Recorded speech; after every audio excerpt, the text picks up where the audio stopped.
Shalom, shalom, shalom, shalom, shalom. Que le Seigneur nous bénisse ce jour. Que Dieu nous bénisse, Dieu nous bénisse. Nous allons encore parler de celui pour qui nous vivons. Nous allons parler encore de Jésus. Aujourd'hui, je vais me faire un peu comme le commercial de Jésus-Christ. Je vais te présenter un homme qui n'est presque plus à présenter. Beaucoup d'hommes sont venus sur cette terre. Beaucoup se sont fait passer pour des hommes éminemment importants. Mais il y a un qui les surpasse de loin. Et celui-là, il s'appelle Jésus-Christ de Nazareth. C'est pour cela qu'aujourd'hui, nous allons parler de Jésus-Christ le meilleur. Il est meilleur en toutes circonstances et à toutes les étapes de sa vie. Jésus-Christ est meilleur. Et nous allons essayer en ces quelques minutes de te présenter ce personnage qu'est Jésus-Christ. Et pour cela, nous allons prendre comme support donc Jean, l'évangile selon Jean, chapitre 19 et le verset 5. Jean 19, 5. Je fais la lecture. Jésus donc sortit, portant la couronne d'épines et le manteau de pourpre, et Pilate leur dit, voici l'homme. Voici l'homme. Alors, donc, il s'agit là donc, cela fait suite à l'arrestation de Jésus-Christ de Nazareth, et il est passé devant Ponce Pilate pour être jugé. Et puis, euh, voilà, la Bible nous dit que Pilate, donc, ayant parlé avec lui, n'a rien trouvé en lui. Il est sorti avec Jésus, il les a présentés, il a présenté Jésus pour dire, cet homme, je n'ai vraiment rien trouvé en lui, mais la foule tenait donc à le crucifier et c'est ce qui est arrivé. Alors, Jésus-Christ est le meilleur. Trois aspects importants pour parler de ce personnage éminemment important qu'est Jésus-Christ le meilleur, qu'est Jésus-Christ. Nous allons parler de 1. Sa venue sur terre. Comment sa venue a été extraordinaire, totalement différente de toute autre venue sur terre. Et de 2, nous allons parler donc de sa vie sur terre, la qualité de sa vie, l'exceptionnelle vie qu'il a eue. Et de 3, nous allons parler de sa mort et de sa résurrection. Donc, 3 aspects importants pour parler de ce personnage. Je te présente Jésus-Christ. L'objectif, il est clair ce soir, de savoir que beaucoup sont venus sur cette terre, beaucoup ont eu leur vie, ils ont peut-être d'une certaine manière marqué, mais un seul est mort, est venu, a donné sa vie à la croix et est ressuscité le 3e jour et s'est élevé à la droite du Père. Jésus-Christ de Nazareth, en qui nous pouvons totalement, pleinement mettre notre confiance en lui. Il est digne de louange, il est digne d'adoration, il est digne de célébration. Donc, mettre sa confiance en Jésus-Christ, c'est la meilleure chose que tu peux trouver à faire sur cette terre.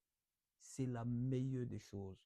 Cherchez d'abord, premièrement, le royaume des cieux, sa justice. Premièrement, cherche Dieu d'abord. Mets ta confiance en Jésus-Christ de Nazareth. Et toutes les autres choses vont venir après. Alors, nous allons donc parler de Jésus-Christ, le meilleur. Le premier élément concerne sa venue. Et donc, 300 donc prophéties, plus de 300 prophéties donc dans l'Ancien Testament, voilà, ont annoncé donc la venue de Jésus-Christ. Donc, un personnage dont la venue a été annoncée plus de 300 ans avant qu'il ne vienne. Ça, c'est pas rien. C'est pas rien. Vous imaginez que dans certains pays, quand un président va en visite officielle, euh, il se fait devancer par ses conseillers pour préparer le terrain, pour se faire annoncer. Mais je ne pense pas que c'est des choses qu'on fait 10 ans avant. Non, je ne pense pas. C'est peut-être 1 an avant, 2 ans, ou quelques jours, une semaine avant. Quelquefois, c'est tellement précipité que euh, dans la même journée, on envoie des émissaires pour dire, oh, on vient en urgence.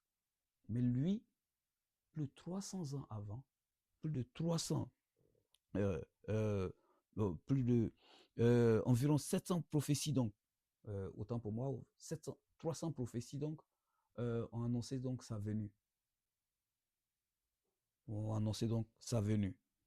Voilà. Et beaucoup de prophéties, donc, ont annoncé sa venue, mais il y a un qui a été vraiment qui a été le plus marquant, qui sont les prophéties donc de Ésaïe. Alors, donc, si nous prenons Ésaïe chapitre 7, verset 14, Ésaïe chapitre 7, Ésaïe chapitre donc 7, verset 14 nous dit que je vous donnerai un signe. Vous recevrez donc un signe. Voilà, on va le lire ensemble pour rester fidèle à la parole. C'est pourquoi donc le Seigneur lui-même vous donnera un signe. Voici, la jeune fille deviendra enceinte et elle enfantera un fils et elle lui donnera le nom d'Emmanuel. Voilà comment Ésaïe, plusieurs siècles avant, a annoncé que la jeune fille deviendra enceinte. Et on connaîtrait exactement le nom de l'enfant qui naîtrait. On lui donnera le nom d'Emmanuel. Et il a renchéri dans donc Ésaïe chapitre 9 toujours. Ésaïe chapitre 9 à partir du verset 5. Il dit encore, car un enfant nous est né, un fils nous est donné. La domination reposera sur son épaule et on l'appellera admirable, conseiller, Dieu puissant, Père éternel, Prince de paix. Et nous pouvons aller plus loin dans Ésaïe donc 53. Nous pouvons lire, on n'aura pas l'occasion de lire Ésaïe 53 aujourd'hui. On peut lire Ésaïe 53. Comment Ésaïe a donné avec force détail la venue de Jésus-Christ, comment il marcherait, comment il serait maltraité, comment il souffrirait. Et tout ça sans dire mot, juste pour nous. Jésus-Christ est le meilleur. Par sa venue, annoncé plusieurs siècles avant qu'il ne vienne. Et la Bible nous dit en Luc chapitre 1, verset 35, au temps marqué, lorsque le temps déterminé par l'Éternel est arrivé, l'ange Gabriel donc s'est présenté à Marie.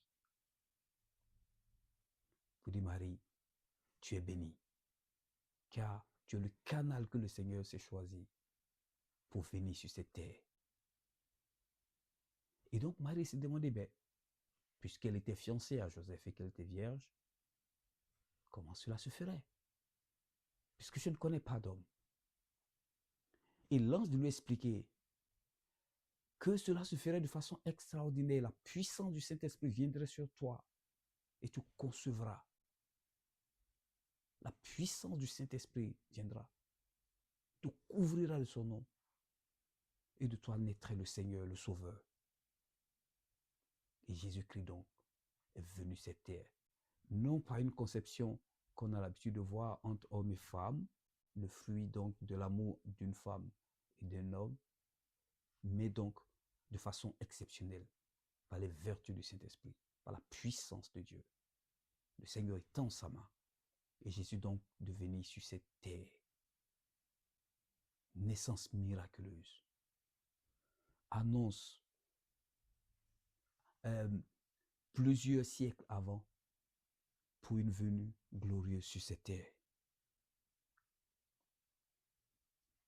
Dis-moi, regarde un peu dans ce monde. Qui est comparable à Jésus en ce sens? Il n'y en a aucun qui est venu de façon extraordinaire comme ça sur terre. C'est pour cela que nous pouvons dire que Jésus-Christ est le meilleur de tous. C'est pour cela que si tu mets ta confiance en Jésus-Christ de Nazareth, tu fais bien. Tu fais bien si tu mets ta confiance en Jésus-Christ. Parce que Jésus est le seul qui donne la vie. Et la Bible dit de lui qu'il est le chemin. Il est la vérité. Et il est la vie. C'est le chemin pour le ciel. C'est le chemin pour le ciel. C'est pour ça qu'il a accepté de venir sur cette terre des hommes. Et le deuxième aspect, c'est sa vie. Nous pouvons lire en Luc chapitre 2, verset 46-47. Il croissait donc en stature et en sagesse. Jésus grandissait. Il est né, il a grandi en stature, il a grandi en sagesse, plein de connaissances. Et la Bible dit, à 12 ans déjà, il s'est retrouvé dans le temple à parler avec les docteurs de la loi, à les questionner. 12 ans. Pendant que beaucoup jouent dans le sable, pendant que beaucoup jouent, ça donne à d'autres activités, lui, il était déjà aux affaires, à s'entretenir avec les docteurs sur les questions qui concernent le royaume, sur les questions, les affaires de son père. Grande connaissance, grande maestria. Il enseignait donc la foule. Et elle s'étonnait. La Bible déclare que les enseignements du Seigneur étaient faits avec autorité. Et les foules étaient étonnées de son enseignement. Des enseignements qui donnaient vie. Et en Luc 19, verset 8, tous peuvent témoigner que jamais nul n'a parlé comme il parle. Il ordonne à la tempête de s'arrêter et elle s'estompe net. Il parle aux démons et ils obéissent, ils sortent des corps. Il ordonne, il parle à la maladie et la maladie dégage pour que la guérison s'installe. Le meilleur. La Bible déclare que Jésus-Christ allait de lieu en lieu, guérissant les malades et faisant du bien aux âmes. Il a passé une existence formidable, exemplaire, puissante. Nous pouvons voir la panoplie de miracles qu'il a accomplis. Au mariage de Cana, lui qui était venu comme invité, c'est lui qui a, au dernier moment, au moment où les mariés avaient besoin de vin, c'est lui qui est devenu l'acteur principal, qui ordonnait donc de remplir les vases d'eau pour que cela se transforme en vin et pour que la fête puisse continuer. Il est bon d'inviter Jésus dans sa vie. Tu vois, que serait-il arrivé à ce mariage si Jésus n'était pas là? Un mariage sans vin pour que les festivités aillent de bon train. Il a fallu que Jésus soit là. Et Jésus a été invité là. Est-ce que tu invites Jésus dans ta vie? Est-ce que Jésus, tu l'invites dans tes affaires, dans ta maison, dans ton cœur, dans ta vie? Est-ce que Jésus est dans ta vie? Tu vois, lorsque les disciples devaient traverser pour se rendre à l'autre bord de la rivière, Jésus est monté dans la barque. Est monté dans la barque. Et pendant la traversée, il s'était levé donc une tempête. Et qu'est-ce qui s'est passé? La Bible déclare que Jésus dormait tranquillement quand les disciples étaient totalement paniqués. Ils ont fini par réveiller le maître. Maître, tu dors. Nous périssons. Et Jésus donc se levait. Oh, et j'aime cette partie. D'ordonner à la tempête de s'arrêter. Et la tempête a obéi. Et la Bible nous dit, qui est cet homme à qui même la tempête, même les intempéries, même les choses de la nature obéissent. Tout lui obéit. Parce qu'il est le puissant, il est le créateur. Parce qu'il a le pouvoir, il a l'autorité sur tout cela. Il commande avec autorité et puissance. Et les démons sortent. Nous pouvons voir le fou de Gadara, le territoire des Gadaraniens. Lorsque Jésus est arrivé dans ce territoire, il a rencontré quelqu'un qui était possédé par une légion de démons. Et la Bible déclare que la maison de ce possédé était le cimetière, le sépulcre. Il n'avait pas endroit où dormir, d'autre que dans le sépulcre. Et lorsque ses parents tentaient de le calmer, le mettaient dans les chaînes, les démons qui étaient en lui donnaient suffisamment de force pour briser ses chaînes. Personne ne pouvait rien contre lui. Certainement que ses parents sont passés partout pour chercher une solution, un médecin ou quoi.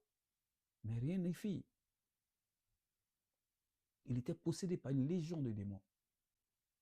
Mais il a fallu un jour, ce jour-là où Jésus est rentré dans le territoire des Gadaréniens, où Jésus l'a rencontré et où les démons ont plié les chines là, et où Jésus a ordonné que ces démons sortent de ce corps. Les démons, ces milliers de démons sont sortis, ont investi les troupeaux de porcs et qui se sont donc jetés du haut de la montagne dans la rivière. Il commande avec autorité et puissance et aux esprits impurs et ils sortent des corps. Il imposait les mains aux malades et les malades étaient guéris. Regardez cet aveugle-né. T'es né aveugle toute sa vie.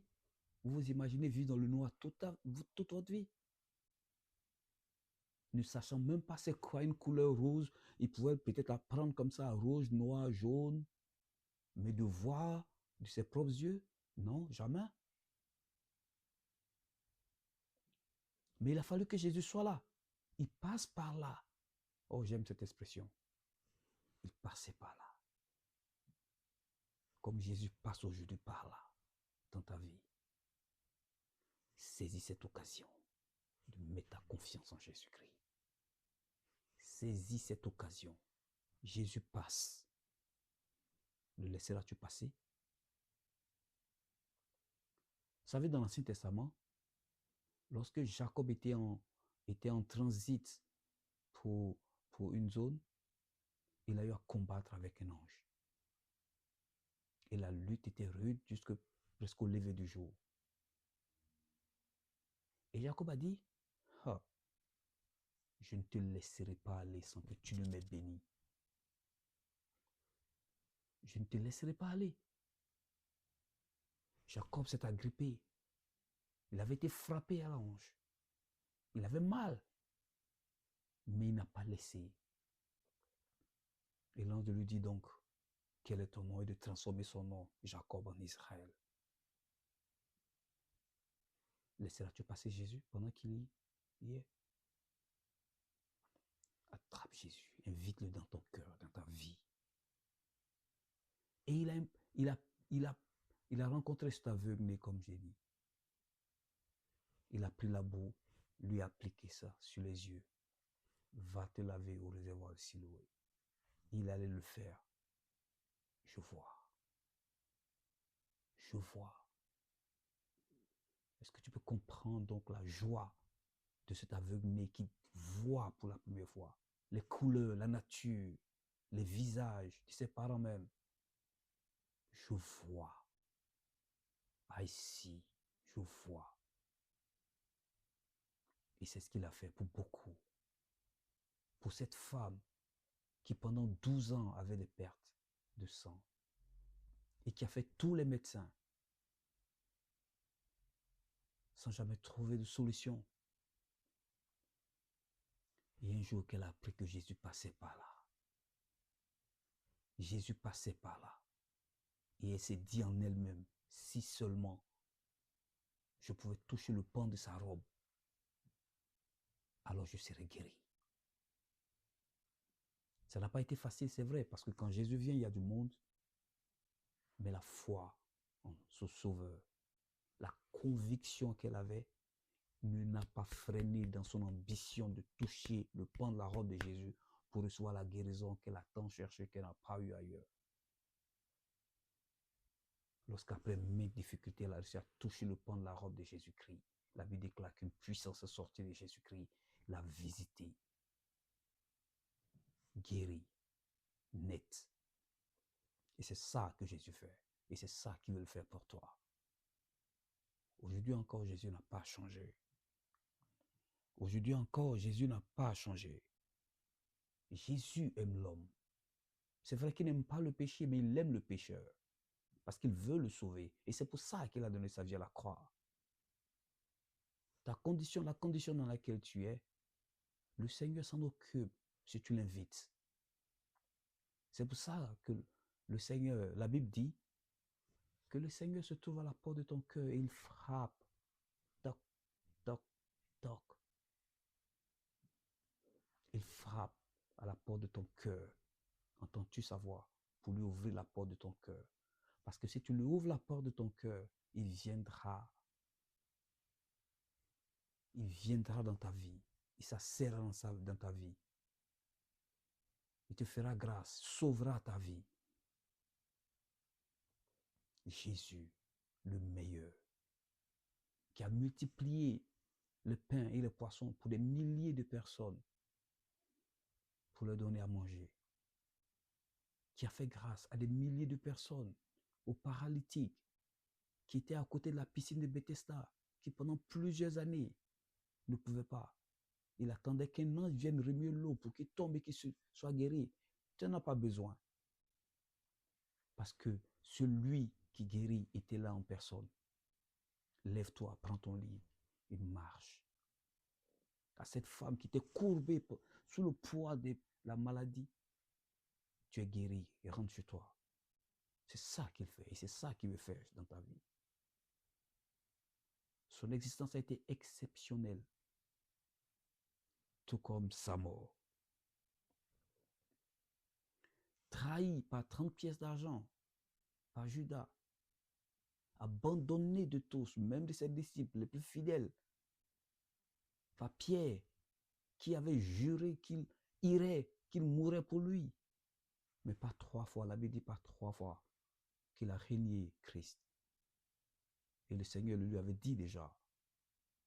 Et la 3e fois, le coq a chanté donc.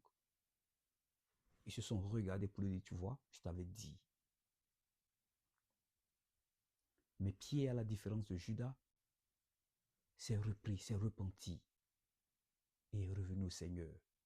Alors que Judas est allé se pendre. Donc, tu vois, peu importe que tu étais avec le Seigneur et que tu l'as abandonné pour un temps, reviens au Seigneur. Reviens au Seigneur. Reviens au Seigneur.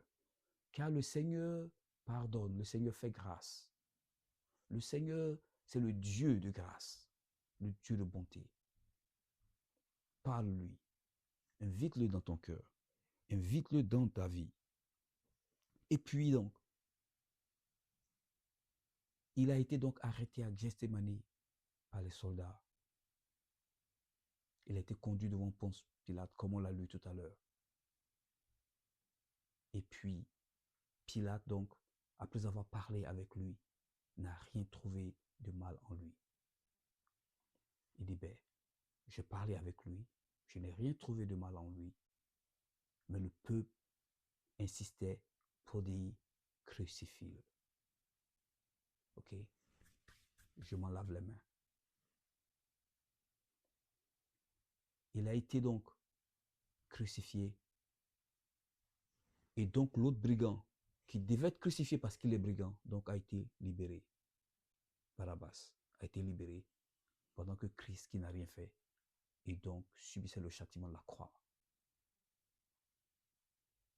Il a souffert le martyre, supporté cette lourde croix, supporté la couronne d'épines, supporté les coups sur son corps, craché dessus, humilié, insulté, moqué. Mais il n'a pas renoncé à la mission pour laquelle il était venu. Il est allé à la croix. La Bible déclare qu'entre la 6e et la 9e heure, Christ était, quand ciel était cloué sur la croix. Et puis, un soldat a piqué son côté donc. Il a été cloué. On lui a donné du vinaigre à boire et il a rendu l'esprit au Père. La Bible déclare qu'à cet instant donc, le voile du temple qui séparait le lieu saint du lieu très saint, parce que dans le temple qui était construit selon le modèle que l'Éternel avait donné, il y avait le parvis, il y avait le lieu saint et il y avait le lieu très saint. Et donc ce grand voile qui séparait le lieu saint du lieu très saint donc, avait été déchiré de haut en bas. La terre a tremblé, les morts ont été ressuscités. Des miracles se sont produits. Et le soldat qui était au pied de la croix, qui a participé à sa crucifixion, de s'étonner et de dire, assurément, cet homme est fils de Dieu. Tu vois, même ceux qui l'ont crucifié ont reconnu par tous les événements qui se sont produits que cet homme, il est exceptionnel. Il n'a rien d'un homme ordinaire. Parce que Golgotha, ce n'était pas un endroit de luxe. C'était un endroit où les crucifixions se faisaient régulièrement. Mais pas de miracles comme ce qui s'est passé au temps de Jésus-Christ. C'est pour ça que tu fais bien si tu choisis le parti de Jésus-Christ. Tu fais bien si tu choisis le parti de Jésus-Christ. Et je termine là. Jésus-Christ est exceptionnel par sa grandeur, par sa puissance, de par sa venue sur cette terre, par sa marche, par sa mort et sa résurrection le 3e jour, son élévation 40 jours plus tard auprès du Père, fait de lui quelqu'un qui est digne de confiance. Choisis le parti de Jésus-Christ. Accepte Jésus dans ton cœur et marche selon sa parole. Tu recevras la vie. Que le Seigneur te bénisse. Que le Seigneur te bénisse. Mets en commentaire donc plus tard donc ta réponse à cette invitation du Seigneur. Que le Seigneur te bénisse. Je veux prier pour toi. Seigneur, je veux te bénir et te rendre toute la gloire. Prier pour ces bien-aimés qui font le pas dans ta direction. Je les recommande et je prie qu'au nom de Jésus-Christ, que ta grâce les accompagne et les ramène à toi. Car beaucoup sont venus sur cette terre, mais beaucoup n'ont pas eu la carrure, la puissance que tu as. Car toi seul est Dieu, toi seul est Seigneur, toi seul est grand, toi seul est bon, toi seul est glorieux et toi seul est majestueux. C'est pourquoi souviens-toi de tous ceux-là qui sont à la recherche de ta présence dans leur vie. Dispose leur cœur, habite en eux, transforme leur vie, bénis-les et que toute la gloire te revienne. Au nom de Jésus-Christ. Merci beaucoup et à la prochaine. Bye.